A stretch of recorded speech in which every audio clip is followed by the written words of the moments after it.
Brandon, if you can, give us a little history on how you got your start in the oil and gas industry. Yeah, for sure. So, growing up, one of my childhood best friends, his father was a petroleum engineer, and so whether or not, whether he was getting logs faxed to the house to correlate or getting calls from company men just to talk operational issues, it always seemed like it was exciting and fun and rewarding all at the same time. And I've always been mechanically inclined, and so kind of going into high school, I enjoyed math and science, and so I figured engineering was probably the right path for me. And I guess later on in my senior year, whenever I was applying for scholarships, my mother supported and encouraged me strongly to apply for a lot of scholarships. I think it was 15 in total. And one of those scholarships was the Society of Petroleum Engineers for the Gulf Coast section. And I managed to get the scholarship, and I interviewed with Jay Graham and Susan Howes, and at the scholarship reception, Susan Howes approached me and said, "I don't know what you're doing this summer, but if you would like to come in and interview for an internship with Anadarko Petroleum, we'd invite you to come in." And so I was fortunate enough to get the job, and although my lifeguarding gig at the pool was pretty sweet that summer, I thought it would be prudent to go ahead and take that job. So. That's a pretty good story there. Once you started professionally working, can you tell us a little bit more about the path to get to where you are today? Yeah, so during college, I had internships with kind of mid-sized independents, and working at those positions, I knew that I wanted to work at a smaller oil and gas operator. I knew that there would be more chance for me to impact the organization and have more responsibility right out of the gate. So I just kind of always had in my mind that I wanted to go smaller and smaller and smaller with each progressive company. And although we know there's plenty of twists and turns along the way in the oil and gas industry, I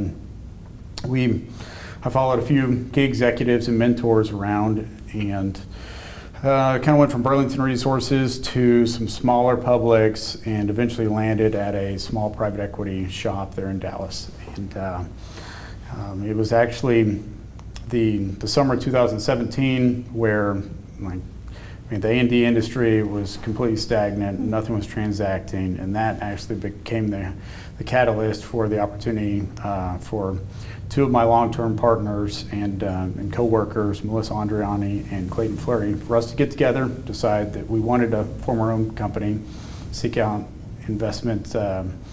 financial investment from Kayne Anderson, and we secured financial investment from Kayne Anderson, and then we actually purchased the assets that we had been working for the past 3 years.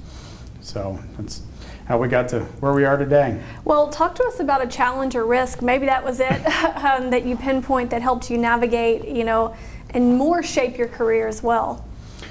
I'd say we've had plenty of challenges along the way, right? Especially in these last 15 years, ups and downs. But one moment for me was during 2014.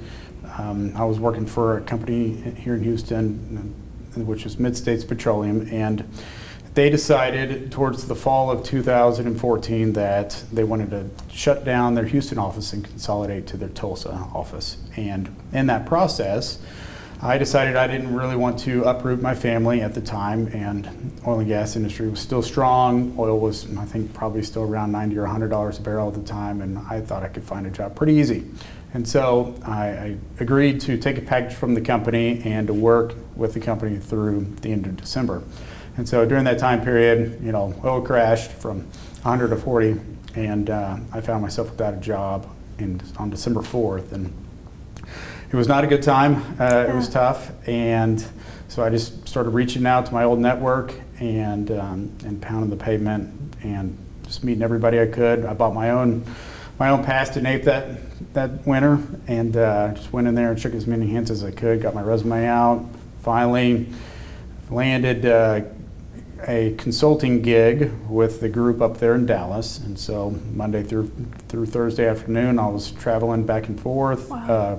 Commuting back and forth, and I did that for 5 months before I got a full-time offer from them. And so it wasn't easy on the family, but it definitely led to, better opportunity later on. Wow, a good story. I get into that story, I guess, as well. So with that in mind, what advice do you have for younger professionals trying to find their way in the industry?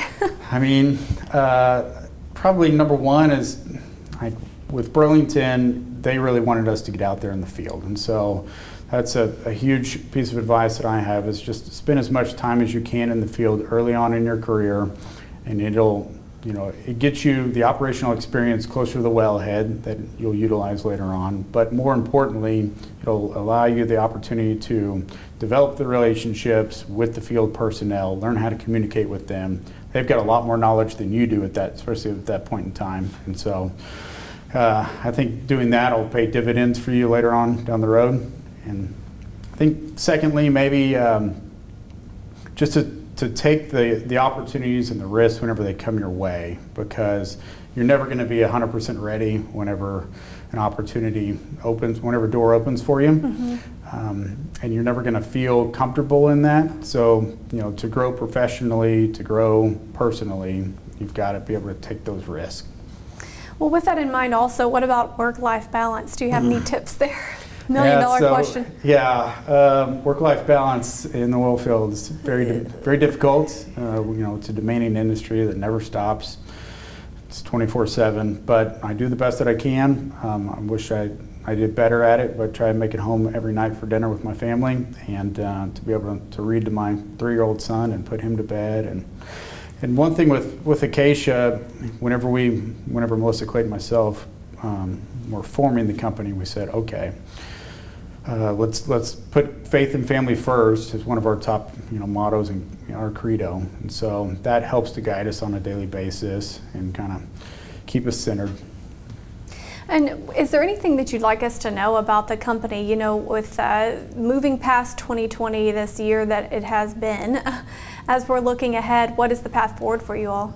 Yeah, so we have a solid position up there in the mid-continent, and we've got a good producing asset. Currently, we manage about 11,000 BOE a day net with 28,000 acres, and we're looking to branch out. So we've been in the mid-continent for our team has worked the mid-continent for approximately 5 years, and we're looking to branch out into other basins. So either head back to our roots in East Texas, North Louisiana, or dip our toes into the Permian. So we're open, we're excited, and we're looking to capitalize on the current market and these opportunities. Well, we wish you all the best, Brandon, and thank you again for sharing your story, and congratulations on this honor. Thank you so much. An honor to be here with you. You're very welcome.